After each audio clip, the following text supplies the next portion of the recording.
gukiranuka. Ndaguha ibintu bine byonyine bizakwereka ko umuntu yaguye cyangwa se atakiri umukozi w'Imana.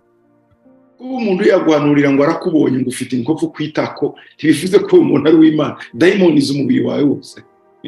Muhangane nawe bakozi b'ibinyoma. Stand up and face those false prophets. Naba barimo mu bakure hagati yabo. And those who are in your midst, chase them out. Kuko abona amasega arwanya umugambi wo gutegura umugeni wawe. Cyane igitsina gore.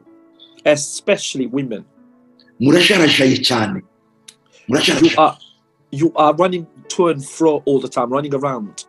Mupfa kumva umuhanuzi yaje ngo yuko Imana aragukoresha ngo ikora kuri ukiruka mwarasaze murakora iki mwabadamu musajijwe n'ibiki unyumva neza. Please hear me out clearly. Nubwo yaba ari pastor, even if they are your very own pastor,